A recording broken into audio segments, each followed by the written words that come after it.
Corrupt practice के बारे में हम लोग चर्चा कर चुके हैं और नॉमिनेशन पेपर अगर प्रॉपरली रिजेक्ट नहीं हुआ, इम्प्रॉपरली रिजेक्ट हुआ है, उसके बारे में भी चर्चा कर चुके हैं। पार्टीज बनाने के बारे में भी चर्चा कर चुके हैं। ये सारा जो डिस्कशन हुआ है वो आप देखेंगे। सेक्शन आपको रेलिवेंट सेक्शन तो लिखा ही दिया है, 139 को बार बार पढ़ने की आवश्यकता पड़ेगी। जैसा फैक्ट्स होगा उसके हिसाब से आप देखेंगे कि 139 से वो कवर्ड है कि नहीं। हो सकता है क्योंकि लैक ऑफ नॉलेज, अब तो काफी केसेज आ रहे हैं हाई कोर्ट, कम से कम 100 से ज्यादा जजमेंट होगा हाई कोर्ट का पंचायत इलेक्शन। जैसे जैसे अवेयरनेस बढ़ रहा है लोगों का, लिटिगेशन बढ़ रहा है, उसमें फ्रैवलस लिटिगेशन भी रहता है और तरह तरह का नया नया एलिगेशन लगा करके भी होता है। उसी तरह से जजमेंट भी ट्राइब्यूनल का आता है, फिर उसको हाई कोर्ट में चैलेंज होता है। उस कंटेक्स्ट में हाई कोर्ट अपना डिसाइड करके जो जजमेंट देती है वो गाइड फैक्टर है जाने के लिए। तो ऑलमोस्ट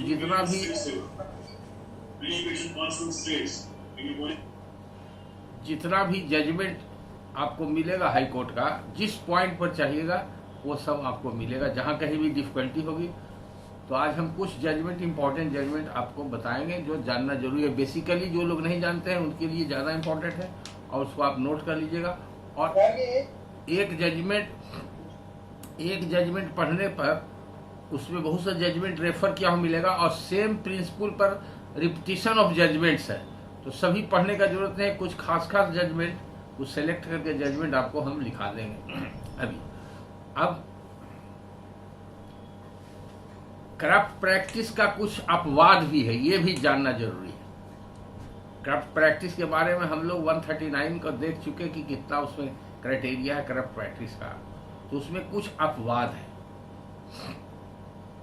उसमें 3 अपवाद है। अगर वो किसी इलेक्शन में करप्ट प्रैक्टिस का एलिगेशन है और उस एलिगेशन के आधार पर अगर इलेक्शन चैलेंज हुआ है तो ये भी देखना ट्राइब्यूनल का कर्तव्य है कि वो अपवाद में आता है कि नहीं। या तो विपक्षी जिसके विरुद्ध करप्ट प्रैक्टिस का एलिगेशन लगाया गया है वो कहे कि हाँ ये हम अपवाद में आते हैं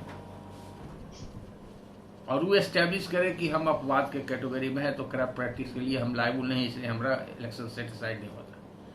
लेकिन अगर वो ये प्ली नहीं लेता है तो जो एडमिटेड फैक्ट्स है इलेक्शन पिटीशन में, उसी के सपोर्ट में जो एविडेंस आया है उसके आधार पर अगर ट्राइब्यूनल को लगता है कि ये एक्सेप्शन में आता है तो उसका नोटिस, जुडिशियल नोटिस लिया जा सकता है और उस ग्राउंड को डिसबिलीव किया जा सकता है या रिजेक्ट किया जा सकता है या उस पर रिलाई नहीं किया जा सकता है।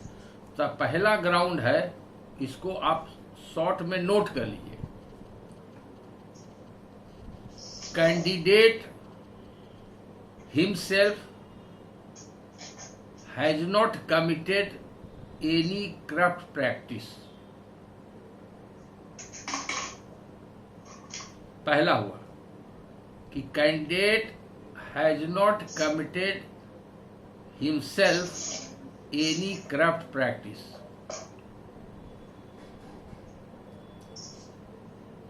या अगर करप्ट प्रैक्टिस का एविडेंस है, प्लीडिंग है, तो एक्सेप्शन में लाने के लिए तब उसको प्लीड करना पड़ेगा कि the corrupt practice was adopted by his agent or any voter purported to be on his behalf contrary to the direction of that particular candidate or without his consent। ये पहला एक्सेप्शन का ground है। उसको ऐसे समझिए कि स्वयं candidate जो विनिंग कैंडिडेट है या रिटर्निंग कैंडिडेट है, उसने स्वयं कोई भी करप्ट प्रैक्टिस जो प्रावधान है कानून में उसके हिसाब से नहीं किया है। और अगर उसने स्वयं नहीं किया है, चूंकि करप्ट प्रैक्टिस का नॉलेज होना चाहिए, there must be nexus of such corrupt practice with that particular return candidate, वो दोनों में रिलेशन होना चाहिए। तो जैसे कि आप क्रिमिनल ट्रायल में जानते हैं मेंसरिया बहुत ही इंपॉर्टेंट रोल प्ले करता है। जब तक मेंसरिया नहीं होगा तो ऑफेंस नहीं होगा, मतलब इंटेंशन टू कमिट क्राइम। उसी तरह से सिविल प्रोसीडिंग्स में अगर कोई प्लीडिंग करता है कि हमारा कब्जा है, तो कब्जा कई तरह का होता है। अगर टाइटिल के आधार पर वो करता है तो उस तरह का उसका इंटेंशन होना चाहिए, जिसको बोलते हैं लैटिन में एनिमस पोसेसेंडी। वो पजेशन किस एनिमस से उसका पजेशन है, वो मालिक के तरह से पजेशन है, ट्रेसपासर के तरह से पजेशन है, लेसी के तरह पजेशन है, मॉर्गेजी के तरह पजेशन है, उसके माइंड में क्या है। या कोई कॉन्ट्रैक्ट फॉर सेल हुआ, उसके आधार पर वो एक्सिक्यूटरी कॉन्ट्रैक्ट है, उसके आधार पर पजेशन में है, तो उसका माइंड क्या कहता है, इसके हिसाब से वो पता चलेगा जो फैक्ट्स केस। उसी तरह से अगर करप्ट प्रैक्टिस का एलिगेशन है तो जो रिटर्न कैंडिडेट है वो knowingly, intentionally and deliberately has been found guilty of committing such corrupt practice, this practice must be directly attributed to the intention and knowledge of the return candidate। तो generally अगर वो करता भी है अपने ने, इनडायरेक्ट वे में करवाता है अपने एजेंट या वोटर से, उस तरह का जो करप्ट प्रैक्टिस के डिफिनेशन में आता है, तब एक्सेप्शन में कब आएगा, तब आएगा कि हम जो उसको डायरेक्शन दिए थे कि ये सब चीज नहीं करना है, मेरे डायरेक्शन के विपरीत उसने काम किया या मेरे बिना सहमति के उसने ऐसा काम किया, तो या तो corrupt practice was committed on behalf of the return candidate contrary to his direction और विदाउट हिज कंसेंट। तो ये पार्ट का अगर प्लीडिंग होगा तो इसका एविडेंस देने का उसको ओनस ऑफ प्रूफ होगा रिटर्न कैंडिडेट जो विपक्षी होगा इलेक्शन पिटीशन में, उसका होगा। दूसरा उसका एक इस पर प्लीडिंग होना जरूरी है। सेकेंड जो ग्राउंड है, सेकेंड ग्राउंड शॉर्ट में लिखिए, the candidate took all possible और reasonable measures to prevent corrupt practice। भरसक प्रयास किया अपने हिसाब से जो संभव था कि करप्ट प्रैक्टिस एडॉप्ट नहीं किया जाए उसकी ओर से। अगर ये वो प्लीड करके अपने डिफेंस में और एस्टेब्लिश करता है कि हमने एक पॉजिटिव एटीट्यूड बनाया, हम अपने जाने से रीजनेबल जो भी होगा पॉसिबल हमने कोशिश किया, लेकिन हम उसमें कामयाब नहीं हुए, तो हम उसके लिए दोषी नहीं हैं। तो उसमें इसका bona fide of intention and bona fide of conduct ये देखा जाए। और तीसरा होगा कि अगर totality of the facts and circumstance, जिसको सर्कमस्टांशियल एविडेंस कहते हैं, तो हर ट्रायल हो, सिविल हो, क्रिमिनल ट्रायल हो, सर्कमस्टांशियल एविडेंस जो रिकॉर्ड पर अपीयर कर रहा है, एक सर्कमस्टांस बना रहा है, एक कहानी बना रहा है, एक माहौल बना रहा है, इस सब के आधार पर totality of the pleading and evidence and circumstances जो होता है, अगर उससे ये पता चलता है कि करप्ट प्रैक्टिस नहीं एडॉप्ट किया गया, हर संभव तरीके से करप्ट प्रैक्टिस जो किया जा सकता था वैसा प्रतीत नहीं होता है, तो उसको भी एक्सेप्शन में मान लिया गया है। उसका मतलब सीधा संबंध ये हुआ कि in all respect In all respect, the election was free from any corrupt practice.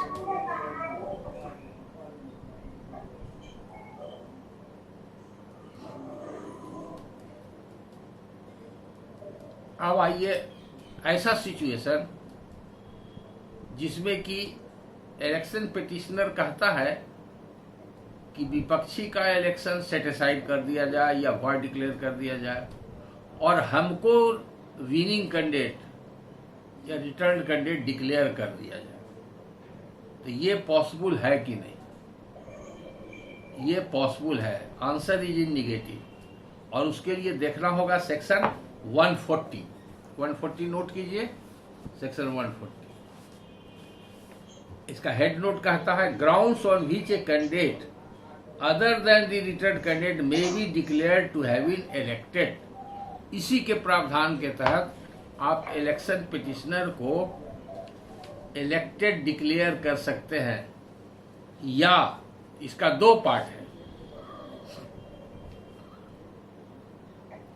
कि हमको किया जाए डिक्लेयर अगर कैंडिडेट ने सेटिसाइड करने का प्रेयर किया है, दूसरा अगर कोई वोटर ने किया है तो वो कहेगा, जैसे जस्ट लाइक इंटरप्लीटर सूट होता है कि प्लेंटिफ रिलीफ नहीं मांगता है, दो डिफेंडेंट के बीच में ही वो डिस्प्यूट माना जाता है और डिफेंडेंट के लिए ही प्लीड करता है। बेसिक आइडिया तो आप लोग को इंटरप्लीटर सूट का है ही। तो जब कोई वोटर ऐसा करता है इलेक्शन पिटिशन, तो सेटिसाइड करने के लिए तो प्रेयर कर सकता है, लेकिन सेक्शन 140 अगर नहीं रहता तो ऐसा वो प्रेयर नहीं कर सकता था। सपोज कीजिए कि ए है जो इलेक्शन पिटिशनर है, अब बी और सी अपोजिट पार्टी है, तो 140 अगर नहीं रहता प्रावधान तो ए जो है ये डिक्लेरेशन कर सकता था कि बी का इलेक्शन सेटिसाइड कर दिया जाए या वॉइड डिक्लेयर कर जाए, लेकिन वो ये नहीं कह सकता था कि सी को कैंडिडेट रिटर्न कैंडिडेट या विनिंग कैंडिडेट डिक्लेयर कर दिया जाए। अपने तो नहीं चाहता है, अपने कोई भी वोटर है जो वो सिर्फ वोट दिया है, but he has a right to challenge the fairness, unfairness और अनफेयर मीन्स और corrupt practice which hampered the result of the election. उसके लिए उसको राइट है as a citizen of the country, as a voter of the ग्राम पंचायत, उसको एक inherent right है जो प्रोटेक्ट करता है। ये स्टैट्यूट्स और रूल्स उसको ये अधिकार देता है कि अपना वोट जिसके फेवर में कास्ट किया है और वैलिड वोटर है और उसको जिस कैंडिडेट को जिताने के लिए वोट दिया है उसके पास मैक्सिमम वोट्स आया है, लेकिन करप्ट प्रैक्टिस की वजह से वो हार गया है, तो उसको भी काउज ऑफ एक्शन होता है to approach the tribunal for getting the election of the return candidate who secured victory by adopting unfair means और करप्ट प्रैक्टिस। लेकिन वो चूंकि वोटर है, he simply cast the vote, तो वो ये नहीं कह सकता कि हमको डिक्लेयर कर दिया जाए।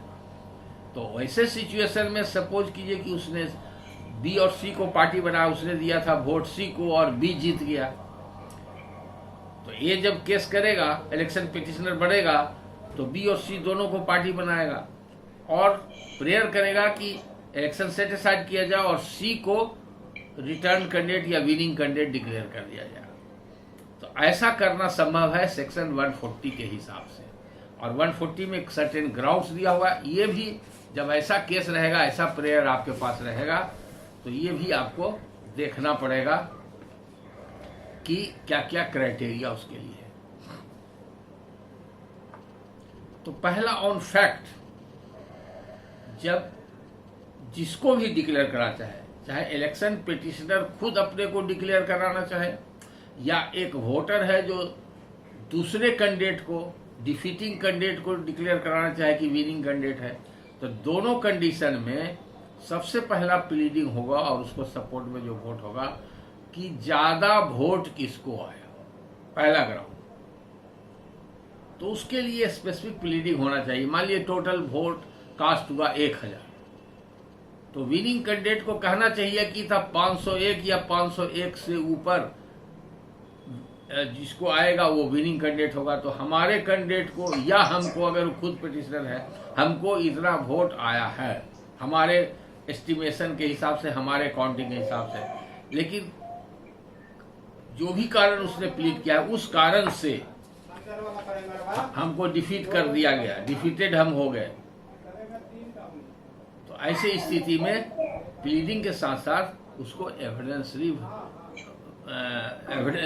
डॉक्यूमेंट्री या ओरल एविडेंस से उसको प्रूव करना है। दूसरा, उसको ये भी कह सकता है, अब इसमें जनरल बहुत सा कारण आ गया, तो उसमें काउंटिंग का मिस्टेक हो सकता है, प्रॉपर इम्प्रॉपर रिजेक्शन का भी हो सकता है नॉमिनेशन का।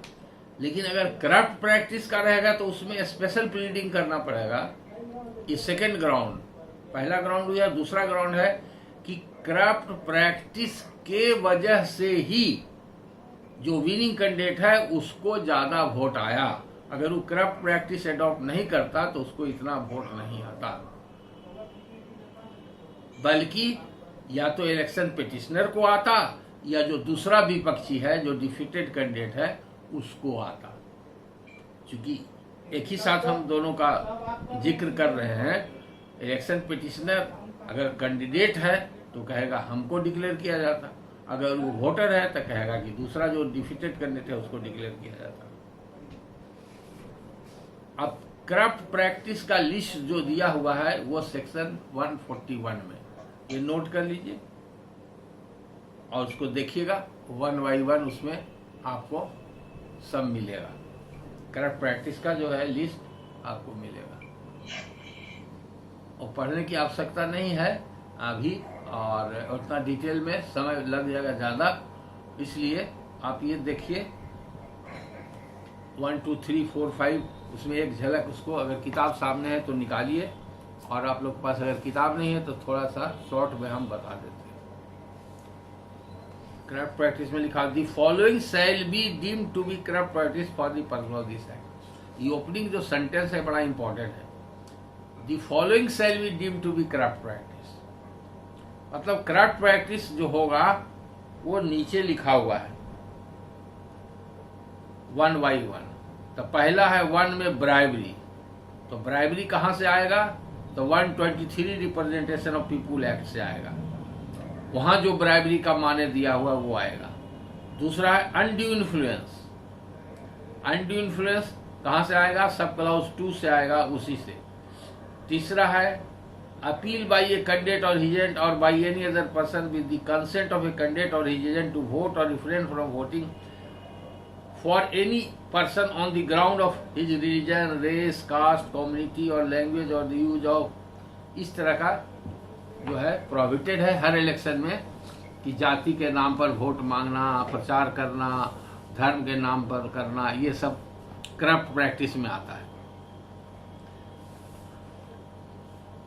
चौथा है promotion of the attempt to promote feelings of enmity और hatred between different classes of citizen of India on grounds of religion, race, caste, community, ये चौथा हुआ। पांचवा है publication by a candidate or his agent or any other person with the consent of candidate or his agent of any statement of fact which is false and which he either believes to be false or does not believe to be, कोई झूठा प्रचार करना, झूठा fact को देना जिसके बारे में उसकी जानकारी है। और छठा है हायरिंग और प्रोक्यूरिंग वेदर ऑन पेमेंट और एनी व्हीकल और वेसल बाय ए कैंडिडेट और हिज एजेंट और by any other person with the consent of candidate और हिज एजेंट और the use of such vehicle for the free conveyance of the voter. बहुत बार देखा गया है, टीवी न्यूज में भी देखते होंगे, ऐसा एलिगेशन भी आता है, केस में आएगा कि एक कैंडिडेट है जो वोटर को सुविधा पहुंचा रहा है, गाड़ी से उसको वोटिंग के लिए बूथ तक लाता है, फिर घर पहुंचाता है, ये सभी करप्ट प्रैक्टिस में आता है।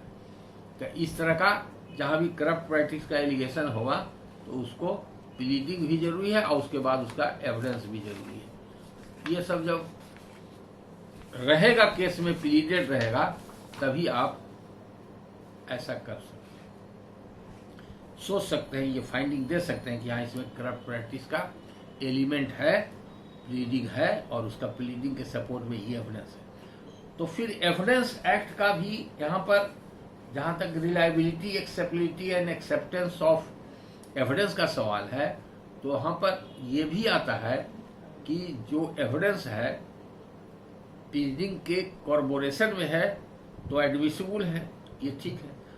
अब अगर एडमिसिबल है तब उसका आप स्क्रूटनी करेंगे, एग्जामिन करेंगे, जस्ट लाइक सिविल ट्रायल में जैसे करते हैं। तो एविडेंस एक्ट के हिसाब से वो एक्सेप्टेबल है कि नहीं, उसका प्रोबेटिव वैल्यू क्या है, उसका रेलिवेंसी क्या है, ये सब भी एविडेंस एक्ट का जो प्रिंसिपल है वो एविडेंस को स्क्रूटनाइज करने के लिए, जज करने के लिए, वो सभी भी देखना जरूरी है।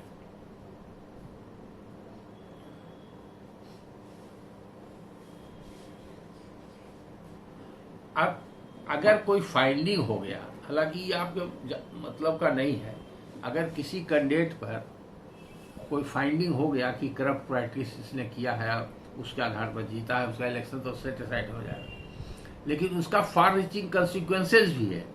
इसीलिए ट्रिब्यूनल का ड्यूटी थोड़ा हैवी है कि उसको अच्छा तरह से जांच परख करके इस पर अपना फाइंडिंग है। तो सेक्शन 142 इसके लिए कहता है। इसका इम्पैक्ट क्या होगा कि जो कैंडिडेट को पाया गया है कि करप्ट प्रैक्टिस का गिल्टी है, तो उसको 5 साल के लिए किसी भी इलेक्शन लड़ने से डिस्क्वालीफाई कर दिया जाएगा। उसके लिए लिखने की आवश्यकता नहीं, स्वयं 142 के हिसाब से डिस्क्वालीफाइड हो जाएगा। The corrupt practices referred to under this act shall entail disqualification for membership of any local authority for a period of 5 years counting from the date on which the finding of the prescribed authority as to such practices takes effect under this act। तो एक तो बड़ा warning है। अब last जो प्रावधान है 143, वो क्या कहता है कि ट्रिब्यूनल का ऑब्लिगेशन क्या है। अगर आप जजमेंट पास कर देते हैं इलेक्शन पिटीशन में, तो आपको क्या करना चाहिए। तो ये ऑब्लिगेटरी बना दिया गया है ट्रिब्यूनल के लिए कि आपको ऑर्डर जो है उसको भेजना पड़ेगा डिस्ट्रिक्ट मजिस्ट्रेट के, क्योंकि वही रिटर्निंग ऑफिसर है। तो अकॉर्डिंगली जब सेटिस्फाइड हो जाएगा जो विनिंग कैंडिडेट है, तो रिटर्निंग ऑफिसर ही प्रावधान के अंदर उसको सर्टिफिकेट देगा। आपका तो डिक्लेरेशन हो गया, आपका आदेश हो गया, उसके आधार पर, इसलिए उसका कॉपी उसके पास भेजने का प्रावधान है। 143 ये कहता है।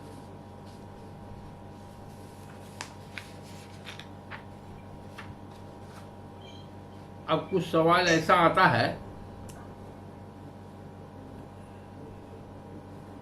140 कम्युनिकेशन हो गया। 144 कहता है if the seat of any member has become vacant or is deemed to have become vacant under this act, a fresh election for the vacancy so caused shall be held in accordance with provision of this act. ये आपके लिए नहीं है, ये authority acting under the gram Panchayat Raj act है, उसके लिए है।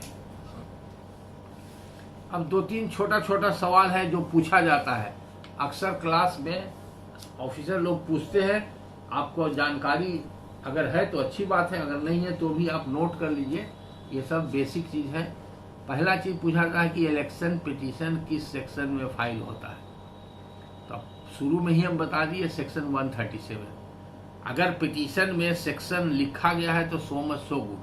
अगर नहीं लिखा हुआ है सेक्शन, तो प्रिज्यूम किया जाएगा कि सेक्शन 137 में ही फाइल हुआ है। इस ग्राउंड पर कि हम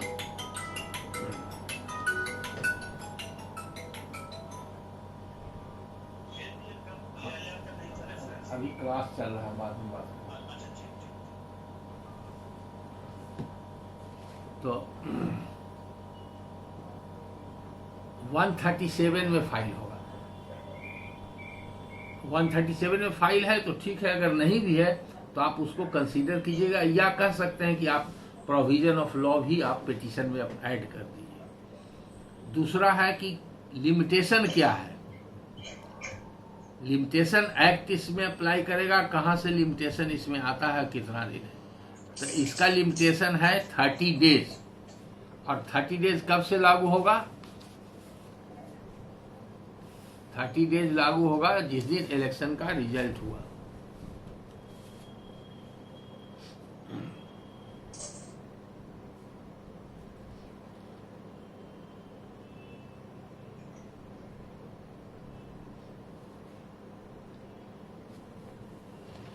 तीसरा सवाल पूछा जाता है कि कोर्ट फीस क्या लगेगा।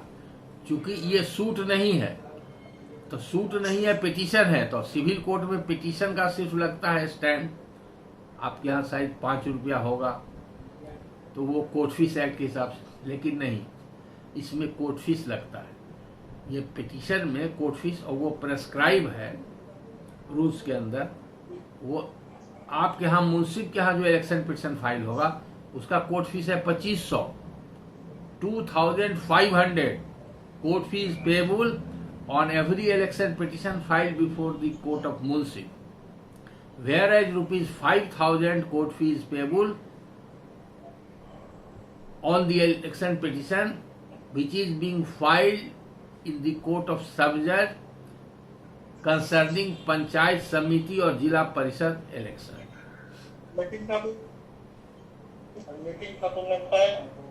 हाँ, बोलिए क्या बोलना चाह रहे हैं, कुछ बोलना चाह रहे हैं? हेलो, आप कुछ पूछना चाह रहे हैं? आवाज आई है? नहीं। कोर्ट फीस के बारे में जानकारी कहाँ से मिलेगा? कोर्ट फीस रूल्स में है, आप नोट कर लीजिए। जो हम बता रहे हैं उसको नोट कर लीजिए। आपके यहाँ कोर्ट फीस 2500 रुपया है, 2500 रुपया।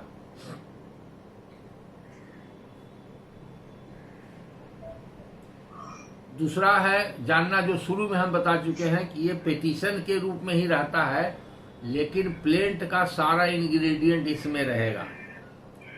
पिटीशन के रूप में रहेगा, लेकिन अगर प्लेंट के तरह भी लोग लिख देते हैं तो कोई हर्ज नहीं है, क्योंकि प्लेंट का सभी क्राइटेरिया इसमें रहेगा।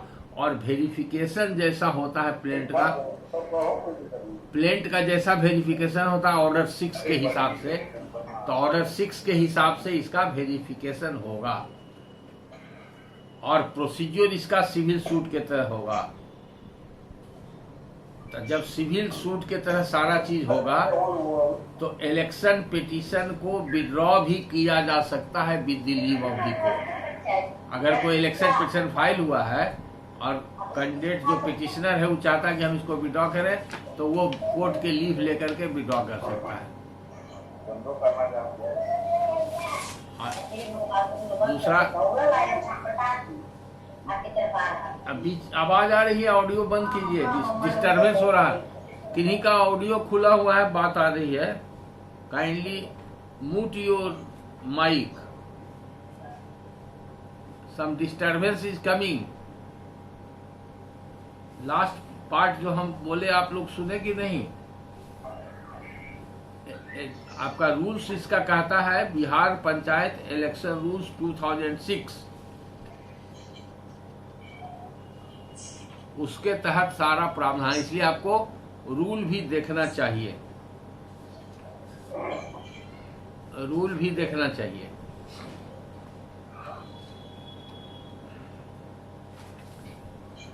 रूल में जो जो प्रावधान बताए हैं रूल से आपको मिलेगा।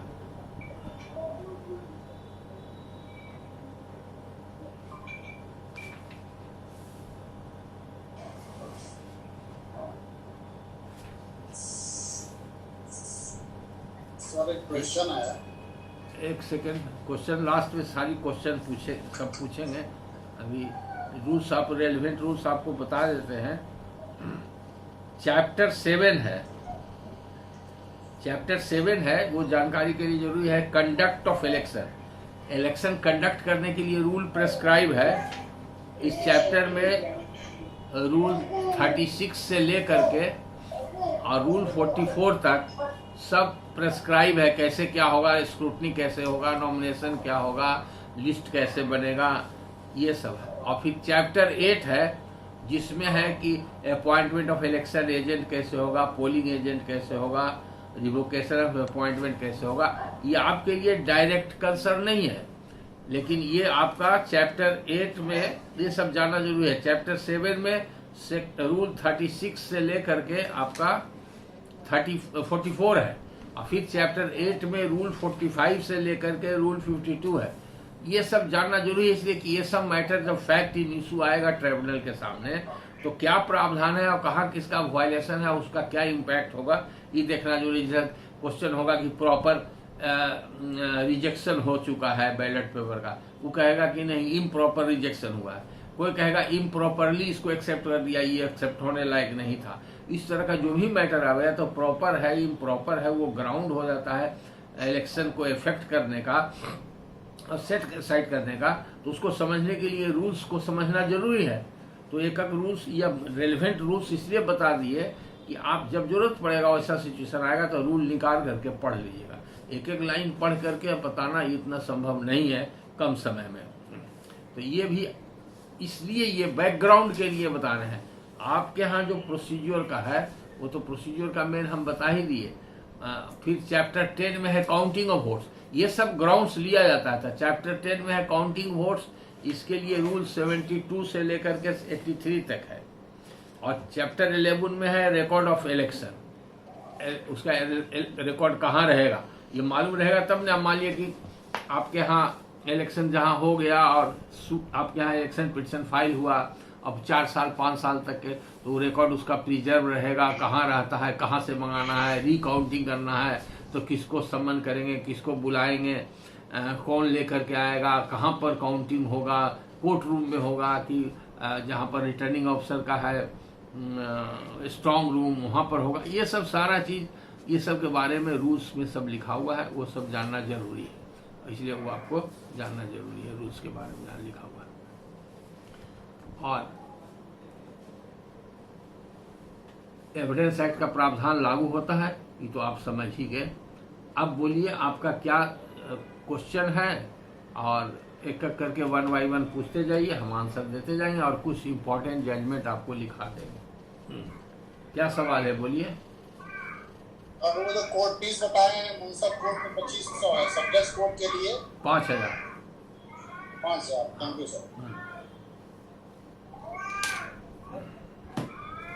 अब देखिए, अब एक एक जजमेंट शॉर्ट में हम लिखाते हैं, 4-5 जजमेंट इंपॉर्टेंट लिखा देते हैं जिससे कि आपको हर तरह का केस मिलेगा। जैसे रिकाउंटिंग का केस ज्यादा मिलता है तो इसके लिए लिखिए रिकाउंटिंग से संबंधित अगर होगा तो कौन सा रूल्स फॉलो करना है और क्या उसमें हो सकता है रिकाउंटिंग के बाद, ये सब इस जजमेंट में डिस्कस है। पार्टी का नाम है Dharmendra Kumar versus state. Dharmendra Kumar versus state.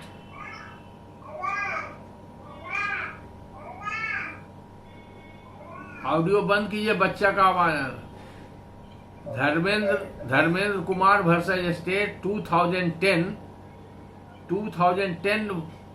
Volume 2 bracket में 2 PLJR 351।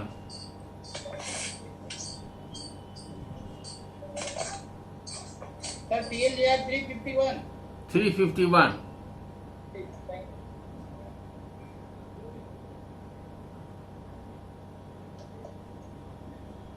सर रिपीट कर दिया जाए। ध्यान से सुनिए। Dharmendra Kumar versus state, Dharmendra Kumar versus state 2010 bracket में 2 मीन्स वॉल्यूम 2 PLJR पेज 351।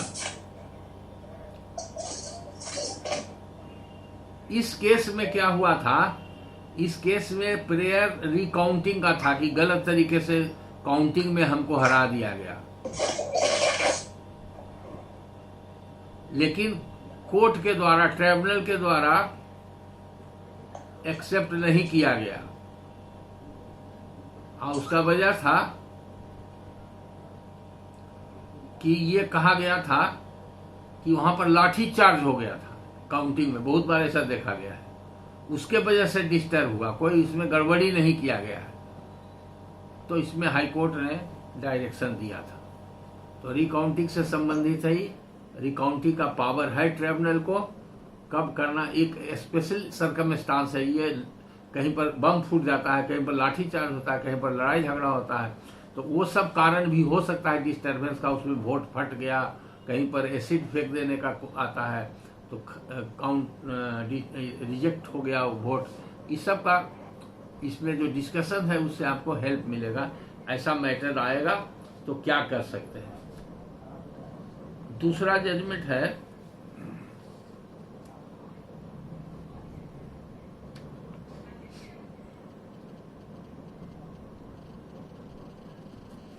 ऐसा जजमेंट, जैसा कि हम बताए थे आपको कि बहुत बार ऐसा होता है कि रिटर्निंग ऑफिसर जो होता है या प्रिजाइडिंग ऑफिसर जो होता है वो कुछ कुछ सर्टिफिकेट दे देता है, ये नॉमिनेशन के टाइम में प्रॉपर इम्प्रॉपर रिजेक्ट करता है, या मैटर इलेक्शन कमीशन के यहाँ चला जाता है।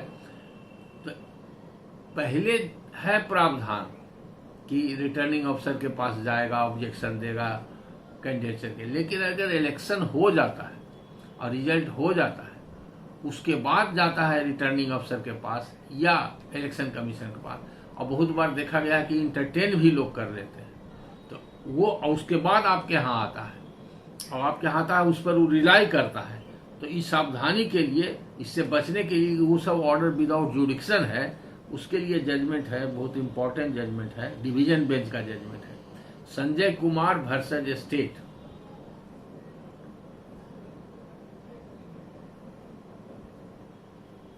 Sanjay Kumar versus state 2009 volume 3 PLJR 933,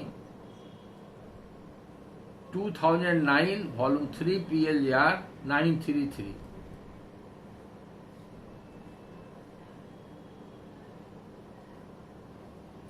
इसमें क्या हुआ था कि एक कैंडिडेट जीत गया, उसको सर्टिफिकेट मिल गया और वो चला गया विरोधी पार्टी इलेक्शन कमीशन में, और इलेक्शन कमीशन ने उसको सर्टिफिकेट को रिजेक्ट कर दिया और डायरेक्शन दिया कि दोबारा इलेक्शन किया जाए। तो उस इलेक्शन कमीशन के ऑर्डर को हाईकोर्ट में चैलेंज किया गया, तो हाईकोर्ट ने कहा कि उसको तो जुडिक्शन ही नहीं था। जब इलेक्शन प्रोसेस समाप्त हो गया और इलेक्शन का रिजल्ट हो गया, तो after publication of result presiding officer, returning officer and election commission becomes functus officio.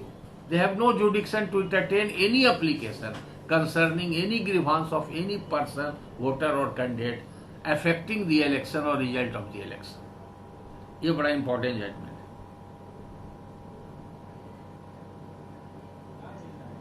Sir एक क्वेश्चन था सर। हाँ बोलिए। सर जैसे कोई भी इलेक्शन पिटीशन फाइल होता है तो उस ड्यूरिंग में 5 साल के लिए मान लीजिए वो टेन्योर रहा उसका, तो उस ड्यूरिंग में अगर उसका डिस्पोजल नहीं कर पाते हैं तो सर इनफैक्चुअस हो जाएगा फिर बाद में सर। इनफैक्चुअस नहीं, उसका तो फार रीचिंग कंसिक्वेंसेस है, डिसाइड करना है। ऐसा नहीं है कि आप हाई कोर्ट में देखिएगा 15-15 साल के बाद डिसीजन हुआ। तो सर अभी उसका क्या इम्पोर्टेंस रह जाएगा सर? जब डिसीजन 5 साल खत्म ही हो गया, फिर से इलेक्शन हो गया वहाँ, तो पुराना इलेक्शन पिटीशन को डिसाइड करने का क्या इम्पोर्टेंस रहेगा? इम्पोर्टेंट नहीं, अगर डिस्क्वालिफिकेशन है तो उसको डिस्क्वालिफिकेशन कंसिक्वेंसेस उसको भोगना पड़ेगा। और कहीं पर लॉ में नहीं कहा जाता है कि इनफ्रक्चुअस हो जाएगा, तो आप एज्यूम नहीं कर सकते इनफ्रक्चुअस। मतलब उसको डिसाइड कर ही देना। हाँ, डिसाइड करना है मेरिट पर, दिस वे और दैट वे। अब तीसरा जजमेंट लिखिए, वो भी डिवीजन बेंच का है। तीसरा जजमेंट है डिवीजन बेंच। ऑडियो बंद कीजिए, इको होता है। धीरेन्द्र तिवारी, पार्टी का नाम है Dhirendra Tiwari versus state of Bihar.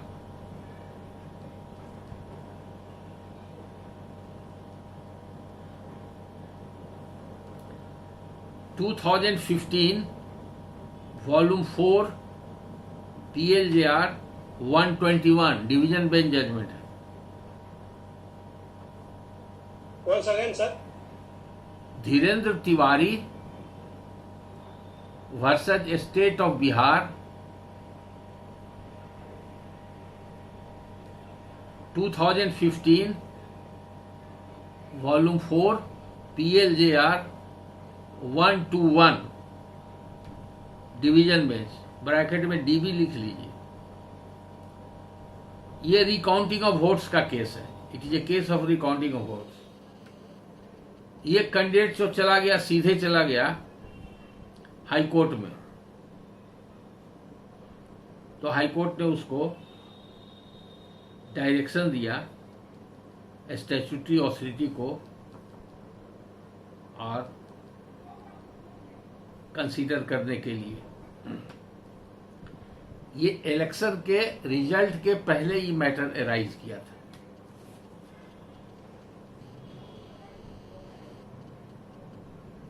अगर इलेक्शन के बाद, रिजल्ट के बाद एराइज करता तो पहला जजमेंट लागू होता, उसके पहले किया इसे ये जजमेंट लागू हो।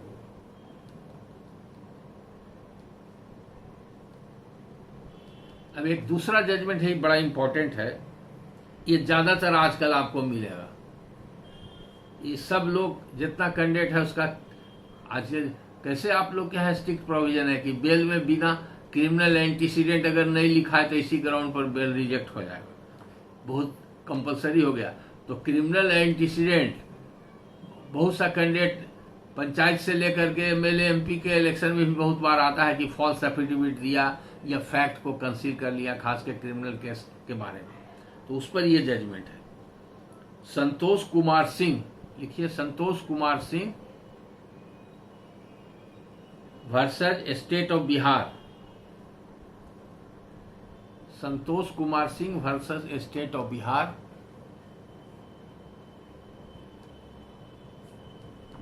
(2016) वॉल्यूम 3 PLJR 105।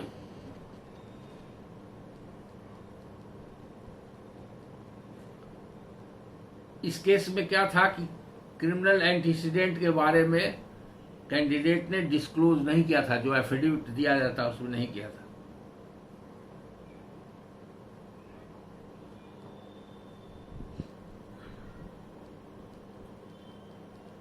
तो एक ट्रिब्यूनल ने इसका इलेक्शन सेट असाइड कर दिया, क्योंकि वो जब डिस्क्लोज नहीं किया तो वो डिस्क्वालीफाई हो गया, वो क्वालिफाइड कैंडिडेट में नहीं था, तो इसलिए उसका तो इम्प्रॉपर एक्सेप्टेंस भी हो गया नॉमिनेशन पेपर का। तो सारा चीज जो सेक्शन कहता है 139 उससे कवर्ड हो गया, तो इसलिए इसका सेट असाइड हो गया इलेक्शन।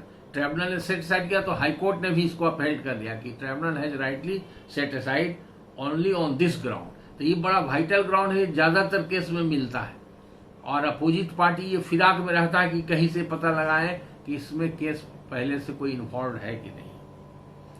ये कोई जरूरी नहीं कि इसमें कन्विक्ट होना चाहिए।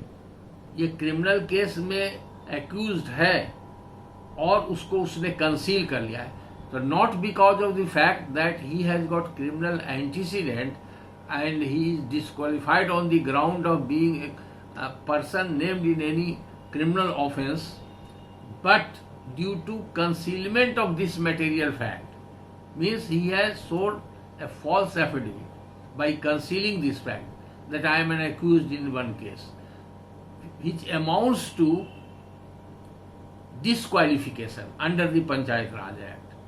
तो इसलिए इलेक्शन ट्रिब्यूनल में ही ऑर्डर सेट असाइड कर दिया उसका इलेक्शन, और हाई कोर्ट ने उस ऑर्डर को अपहेल्ड कर दिया। अब एक ऐसा केस आता है जहां देखा जाता है कि 4 बूथ है, तो एक कैंडिडेट है जो इस बूथ पर भी दे दिया वोट और उस बूथ पर भी दे दिया। ऐसा भी कभी कभी आता है। उस तरह का एक केस आपको है मिलेगा, वो इम्पोर्टेंट है, इसलिए उसको भी आप नोट कीजिए। वो केस है Prem Kumar versus Bihar election commission. Prem Kumar versus Bihar election commission,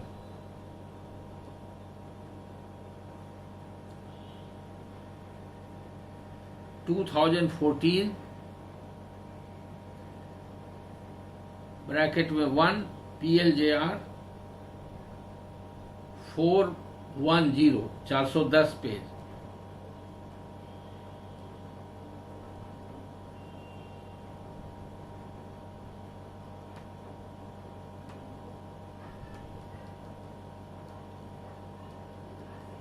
अगर ऐसा हुआ है कि एक ही कैंडिडेट, एक ही वोटर या कई वोटर डबल वोट दे दिया है 2 बूथ पर, तो वो भी एक ग्राउंड है कि उसको रिकाउंटिंग करने का। रिकाउंटिंग के बाद अगर जितना वोट डबल हुआ है उसको अगर घटा दिया जाएगा और घटाने के बाद उसका नंबर जो मेजोरिटी वोट से कम हो जाएगा तो सक्सेसफुल कैंडिडेट जो है डिफीटेड कैंडिडेट हो जाएगा। तो ये भी ट्रिब्यूनल के जुडिक्शन में है, इसका ऐसा सिचुएशन रहेगा तो उसको भी आप देख सकते हैं। उसके अलावा एक जजमेंट है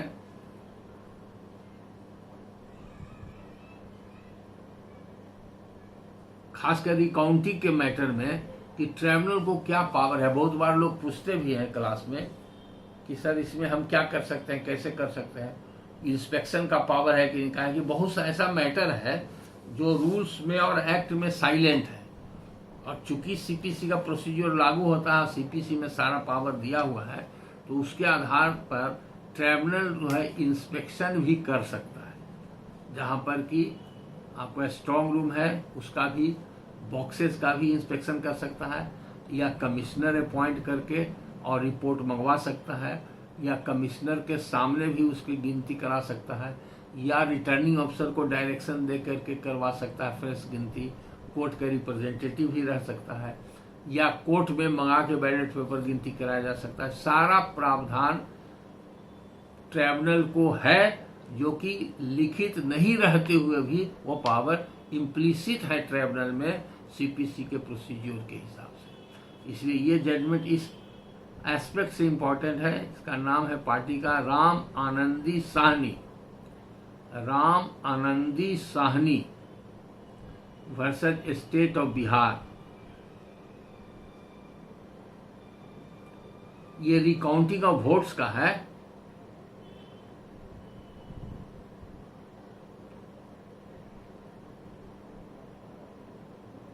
लेकिन कोर्ट ने, ट्रिब्यूनल ने रिकाउंटिंग का ऑर्डर कर दिया, न तो उसको इंस्पेक्शन किया, न कोई उस पर रिपोर्ट मंगाया किस कंडीशन में है, उसके बगैर ही रिकाउंटिंग का। तो नेसेसरी जो होता है requisites steps which is required to be taken, वो रूल 79 में, इलेक्शन रूल 79 के ऊपर है में, सेक्शन 128 और रूल 79।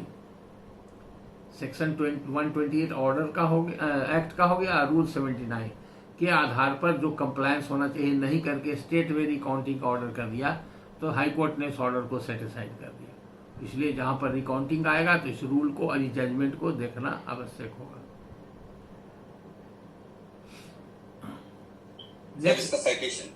साइटेशन अभी लिखा है ना, राम आनंदी साहनी वर्सेस स्टेट, नहीं लिखे आप, छूट गया क्या? फिर से बोल दे, Ram Anandi Sahni versus state of Bihar, Ram Anandi Sahni versus state of Bihar 2013 volume 4 PLJR 533। ठीक है, अगर छूट जाएगा कि नहीं कहता, एक अपने कलीग से शेयर कर लीजिएगा बाद में डिस्कस करके, और इसका फिर फ्रेश नोट बना लीजिएगा। आप बराबर ही काम देगा आपको हमेशा के लिए। आप सब जज बनेंगे तो सब जज को प्रिंसिपल सब वही है, सिर्फ जुडिक्शन फर्क हो जाएगा। और ये सब जजमेंट नेट पर भी अवेलेबल है। आप बहुत से लोग, आप लोग सब्सक्राइब करते होंगे तो उस पर भी है। इंडियन कानून, लाइव लॉ और बहुत सा फ्री साइट है, नया नया, हम तो उतना जानते भी नहीं, आप लोग जानते होंगे। और या तो जर्नल आपके यहाँ आता है तो PLJR सब जगह आता है, आप लोग लेते होंगे तो उसमें भी मिल जाएगा। जब भी मौका मिलेगा, और खास करके जब केस सामने रहे तो ये रेलिवेंट जजमेंट देख के जरूर पढ़िएगा। उससे क्या होगा कि आपको पूरा क्लियर कट कंसेप्शन हो जाएगा कि ऐसा सिचुएशन होगा तो उसमें क्या फाइंडिंग दिया जा सकता है और उसका ट्रायल कैसे किया जाएगा। नेक्स्ट जजमेंट है जो बताए थे कि वोटर होना चाहिए। एक जिस पंचायत का वोटर है वही कैंडिडेट हो सकता है। अगर वो वोटर नहीं है, कैंडिडेट बन गया तो डिस्क्वालीफाई हो जाएगा और उसके आधार पर उसका सेट असाइड हो जाएगा। उसका जजमेंट लिखिए डिस्क्वालिफिकेशन के ऊपर, judgment on disqualification on the ground of not being voter, on the ground of not being voter. तो इसके लिए देखिएगा सेक्शन 135 और रूल 41 का sub clause 5, section 135 rule 41 bracket में 5। अब केस रेफरेंस है, पार्टी का नाम है Shailendra Pratap Singh versus state of Bihar, Shailendra Pratap Singh versus state of Bihar 2007 bracket में 3 PLJR 204।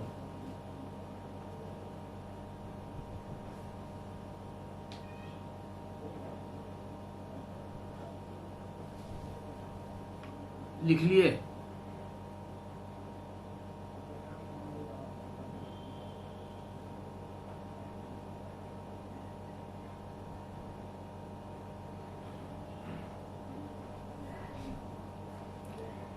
अब नेक्स्ट जजमेंट जो लिखाने जा रहे हैं वो है improper rejection of nomination. Improper rejection of nomination which is also a vital ground for setting aside election. इसके लिए रेलिवेंट सेक्शन पढ़िएगा 135 और 136। जजमेंट है, पार्टी का नाम है Suresh Baitha versus state of Bihar. Suresh Baitha versus state of Bihar.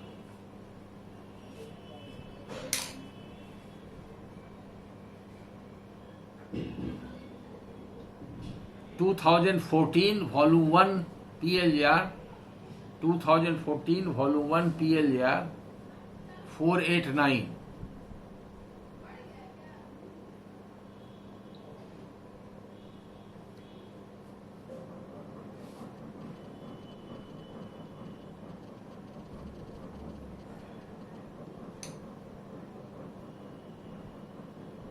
लिख लिए?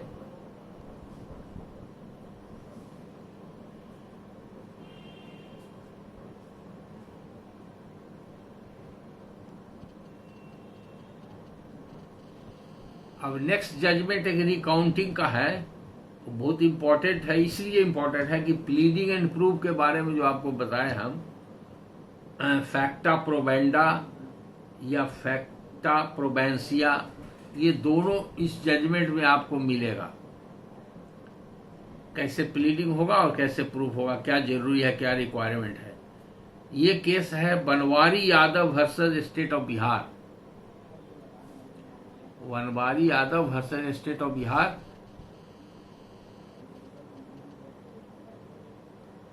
(2007) वॉल्यूम 4 PLJR 169।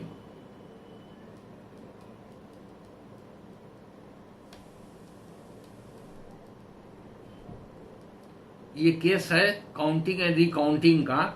उसी संदर्भ में इसमें डिस्कशन आया है कि प्लीडिंग्स कैसा होना चाहिए और कैसा एविडेंस होना चाहिए। फैक्टा प्रोबेंडा और फैक्टा प्रोबेंसिया। ये जस्टिस नवीन सिन्हा। क्या बोले? Can you repeat the year? अब छूट गया। 2007 का वॉल्यूम 4 2007 का वॉल्यूम 4 PLJR 169। हाँ, धीरे धीरे लिखते हैं हम, तो धीरे धीरे बोल रहे हैं, छूट जाता है उससे। फिर भी पूछ लीजिएगा, अगर उसके बाद भी छूट गया तो अपने कलीग से पूछ लीजिएगा।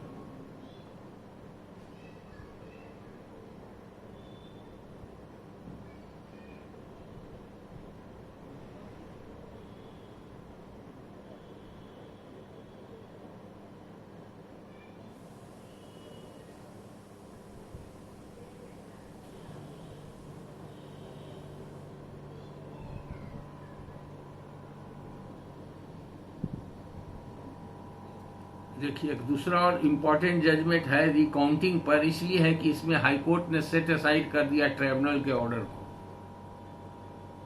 ट्राइब्यूनल के ऑर्डर को जैसे एक फिजिकल वेरिफिकेशन का आपको बताए थे, उसी तरह का ये भी जजमेंट है। ये बाद का लेटेस्ट जजमेंट है। फिजिकल वेरिफिकेशन रिकाउंटिंग में अगर कोर्ट के द्वारा नहीं किया जाता है तब क्या होगा। ये जजमेंट है आपका बीबी रुखसाना खातून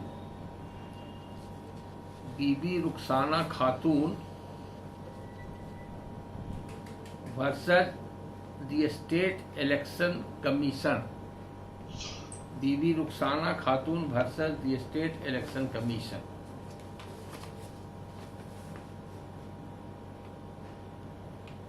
(2016) ब्रैकेट में 1 PLJR 109।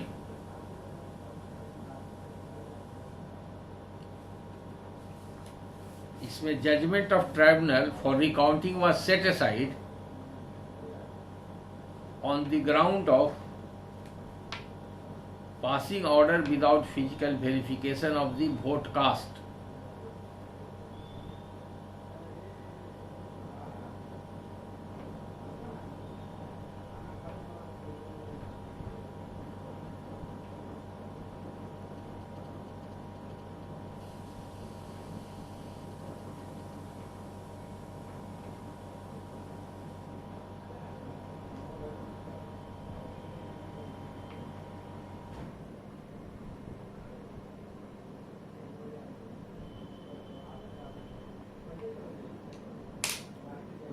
अब दूसरा एक जजमेंट है कि जहां पर खुद अपने आप को डिक्लेयर करने के लिए भी प्रेयर किया जाता है कि हमको डिक्लेयर कर दिया जाए, पिटिशनर के द्वारा इलेक्शन अपोजिट पार्टी का सेट असाइड कर दिया जाए। इस संदर्भ में एक डिफरेंट सिचुएशन है इस केस में, इसलिए इसको भी नोट कीजिए। अमल किशोर चौधरी वर्सेस रानी देवी। अमल Kishore Chaudhary versus Rani Devi 2016 volume 2 PLJR 909। 2016 volume 2 PLJR 909।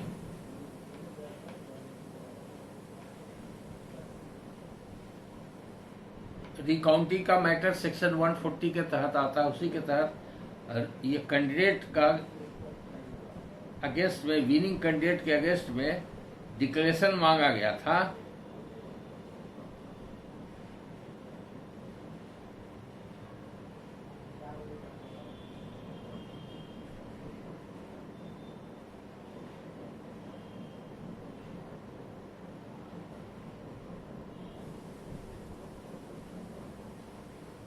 कि हमको रिटर्न कैंडिडेट डिक्लेयर कर दिया जाए, उनका सेट असाइड कर दिया। एविडेंस से पता चला कि सेपरेशन ऑफ फैक्ट हुआ है एफिडेविट में, जो रिटर्न कैंडिडेट था उसके द्वारा, क्योंकि क्रिमिनल एंटीसीडेंट्स डिस्क्लोज नहीं किया था, तो सेपरेशन ऑफ फैक्ट्स हो गया, तो वायलेशन ऑफ सेक्शन 140 हो गया, तो उसका तो सेट असाइड हो जाएगा। तो जब सेट असाइड हो जाएगा, इसी ग्राउंड पर इलेक्शन पिटिशनर को डिक्लेयर नहीं किया जा सकता है अनलेस कि वो प्रे करेगा कि हम हाईएस्ट वोट लाए।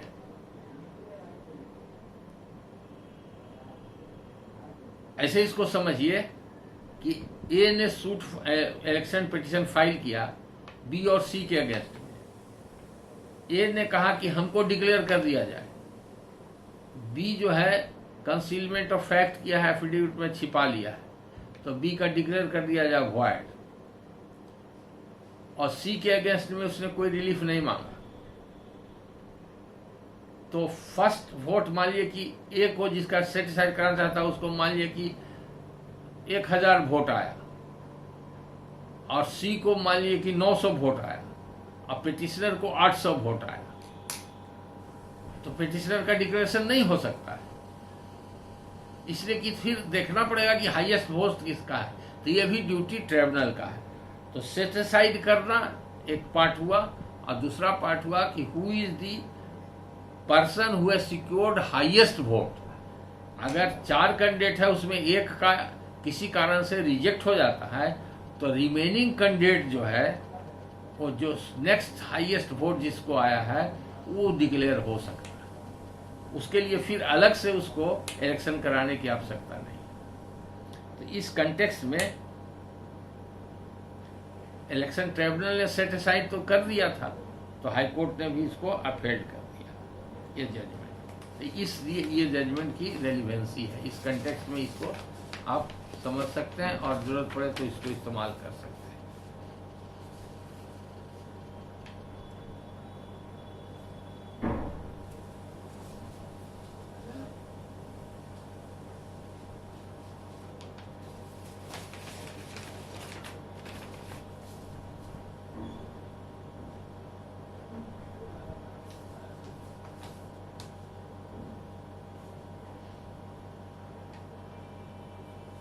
अब शुरू में जो जजमेंट बताना चाह रहे थे कि पीपुल रिप्रेजेंटेशन एक्ट्स का प्रावधान जो है, इसका जो प्रावधान है सेक्शन 139 में,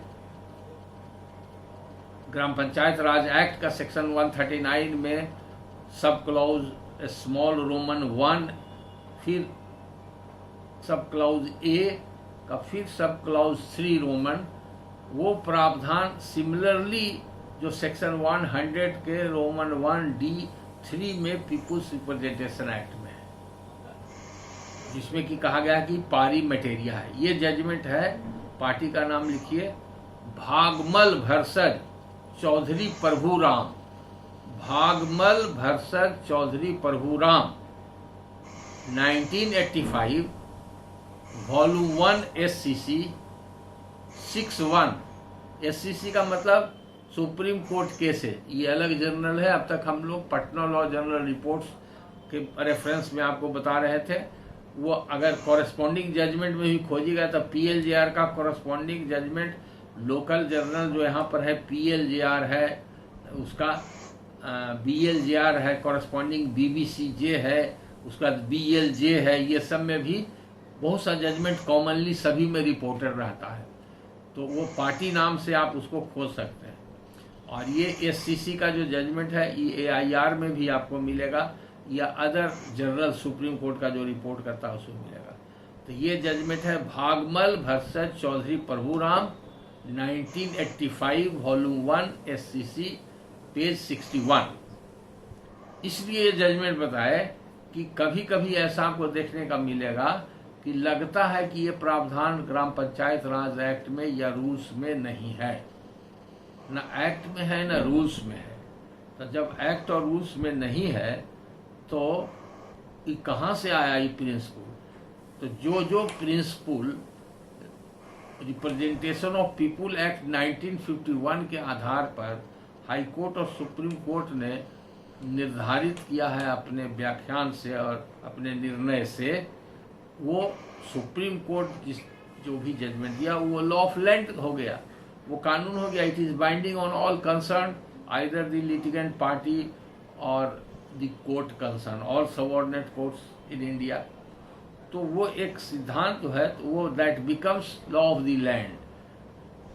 तो कहीं कहीं पर भी आपको देखने को मिलेगा कि पीपुल रिप्रेजेंटेशन एक्ट से जो प्रिंसिपल डेराइव किया गया उसी प्रिंसिपल को इलेक्शन मैटर में ग्राम पंचायत के संबंध में लागू किया गया है, खासकर वहाँ पर जहाँ पर कि वैसे सिचुएशन को एप्रोप्रिएटली एक्ट में या रूल्स में जगह नहीं दिया गया है, यानी कि उसके बारे में कोई स्पेसिफिक मेंशन नहीं है, कोई स्पेशल प्रोविजन नहीं बनाया गया है। वहाँ पर प्रिंसिपल ऑन प्रिंसिपल सिद्धांत जो है पीपुल रिप्रेजेंटेशन एक्ट और रूल्स के तहत जो सुप्रीम कोर्ट हाई कोर्ट ने प्रतिपादित किया है उसके आधार पर उस सिद्धांत को यहाँ भी लागू किया जा सकता है। तो ज़्यादातर सिचुएशन जो आपके यहाँ एज ए ट्रिब्यूनल आएगा मैटर आपके पास, तो उसमें मुख्य रूप से क्षेत्राधिकार आपको बता दिए और आपकी शक्ति बता दिए, कौन ग्राउंड पर सेट असाइड हो सकता है।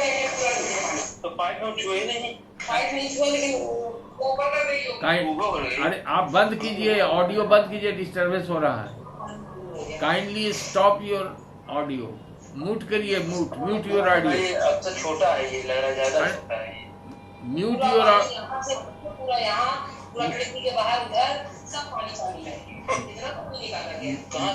आप आवाज आ रही है, म्यूट कीजिए, पहले से गिर रहा होगा। म्यूट कीजिए, mute your self, please don't disturb.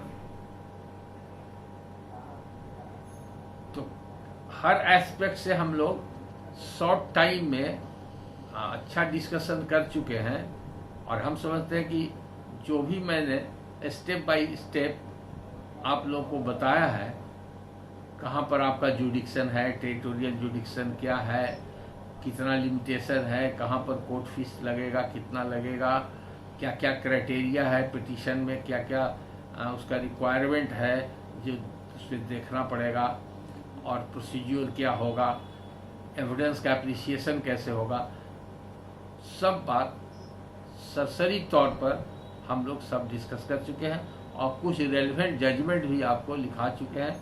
अगर कभी डिफ़िकल्टी होगी तो वो सब जजमेंट देखिएगा तो और क्लैरिटी हो जाएगी।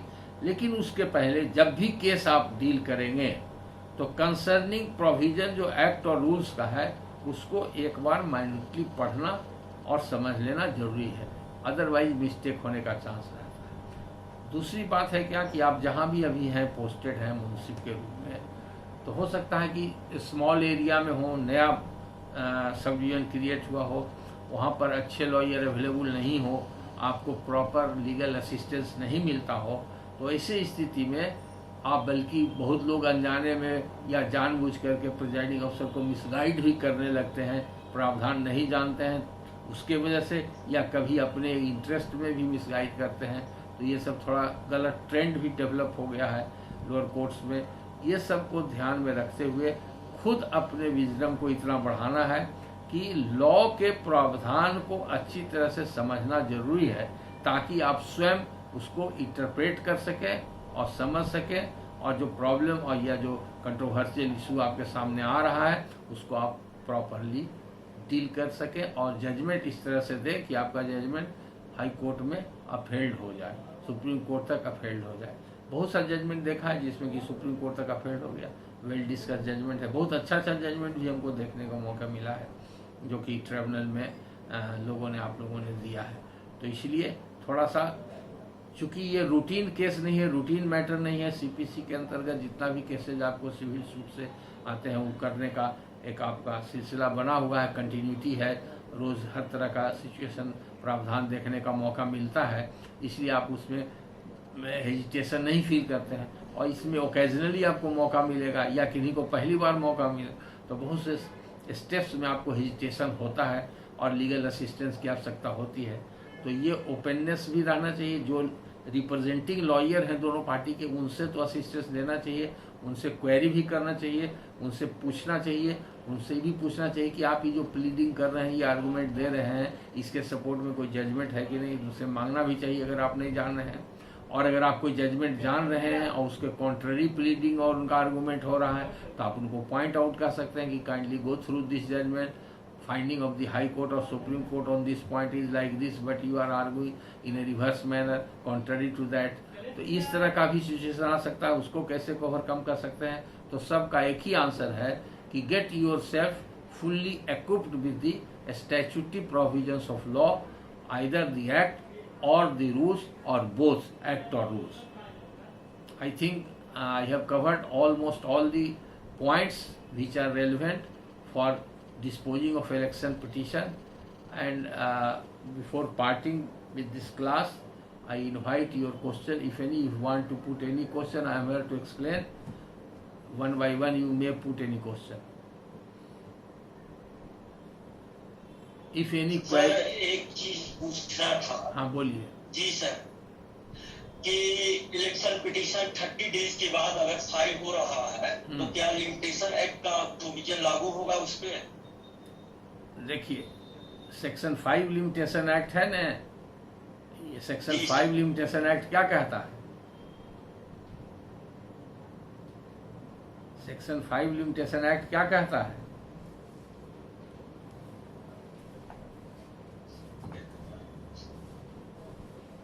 सर उसमें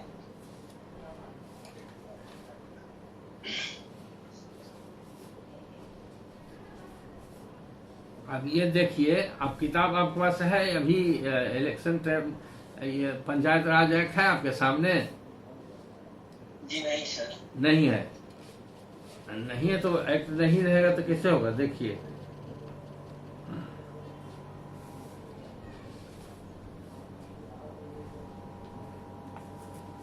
इलेक्शन का जो चैप्टर है वो शुरू होता है चैप्टर 7, नोट कीजिए, चैप्टर 7 123 सेक्शन से शुरू होता है, समझ गए? इलेक्शन का चैप्टर जी सर। एक्ट में, रूल्स का तो आपको हम लिखा दिए, तो इलेक्शन से संबंधित जितना स्टेप बाय स्टेप होता है इसी चैप्टर में आपको मिलेगा। जब जरूरत पड़ेगा तो इसको खोजिएगा। उसके अलावे आप ये जब चैप्टर खत्म होता है, यहाँ तक सब डिस्क्वालिफिकेशन वगैरह सब सेक्शन तो आपको बता ही चुके हैं, और इसमें आपको इलेक्शन पिटीशन के बारे में बता ही चुके हैं, कहाँ पर फाइल होता है, क्या होता है।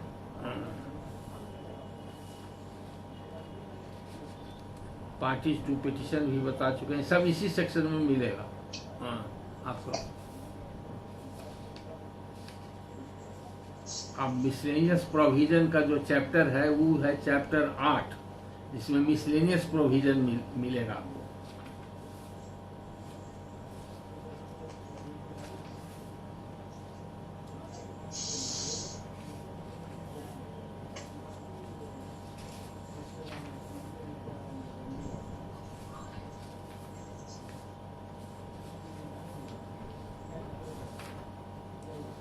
अब रूल्स में आइए।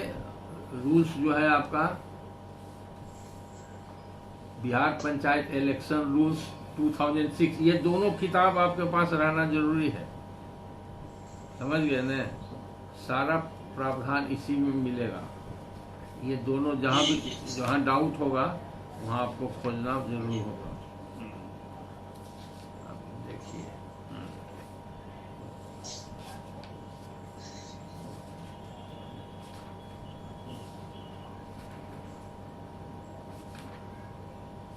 रेलेवेंट रूल्स अभी जो लिखाए थे आपको, कितना रूल लिखाए थे जो इलेक्शन ट्रिब्यूनल से संबंधित है, काउंटिंग ऑफ वोट वगैरह चैप्टर 12 से लिखाए थे ना।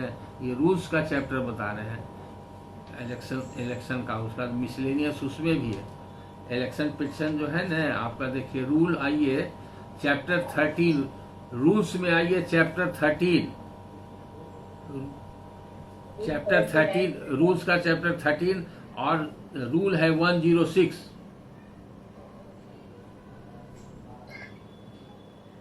इसी में 106 में लिखा हुआ है 30 डेज। किताब नहीं, आप लोगों में से किन्हीं के पास नहीं है किताब? नहीं है तो नोट कीजिए, लिखाते हैं chapter 13 Bihar panchayat election rules 2006। Chapter 13 के अंतर्गत सेक्शन 106 है, जिसमें लिखा हुआ है कि इलेक्शन पिटीशन फाइल होगा under section 137 of the act. Act means gram panchayat act, और 30 दिन में होगा, इसी में लिखा हुआ है।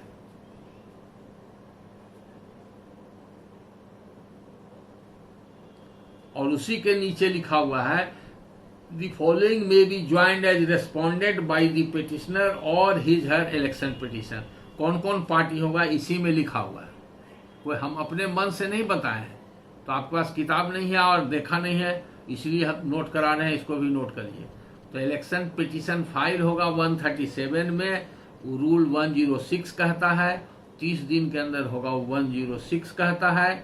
कौन कौन पार्टी होगा ये 106 कहता है, सब 106 कहता है। और 107 कहता है कि कितना कोर्ट फीस लगेगा, इसी में लिखा हुआ है 2500। तो कहने का तात्पर्य क्या हुआ, लिमिटेशन एक्ट इसमें अप्लाई नहीं करता है। सेक्शन 5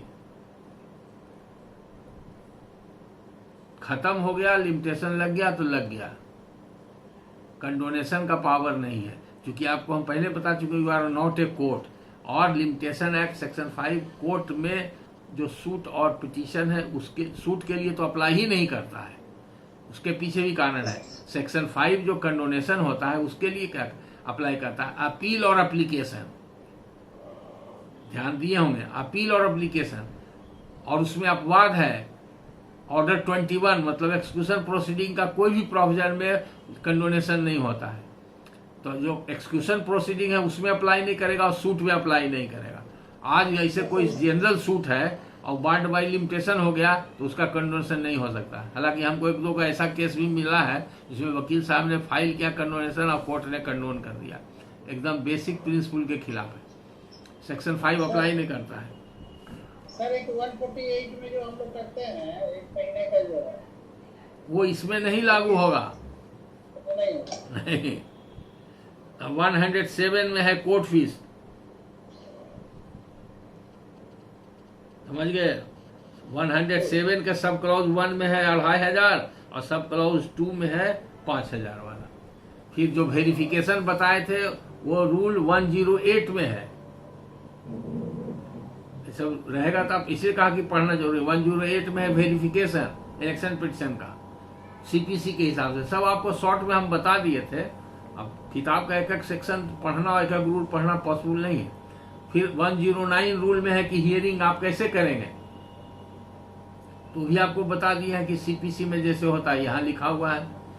फिर आपको बताए थे विड्रॉल का, जैसे ऑर्डर 23 में विड्रॉल का है वैसे यहाँ 110 रूल 110 है। फिर 100 रूल 111 में है कि एविडेंस एक्ट अप्लाई करेगा, आपको बता चुके हैं कि अप्रिसिएशन होगा उसी तरह से। उसका रूल 112 है कि आप ऑर्डर कैसे कीजिएगा।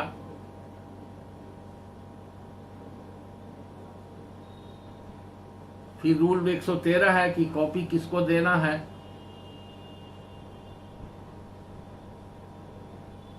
फिर 113 ये है, अमेंडमेंट हो गया है कि कितना दिन के अंदर कॉपी देना है।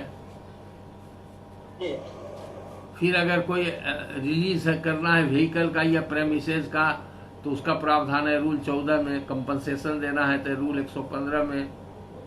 किसी को इंस्ट्रक्शन देना है तो वह 116 में।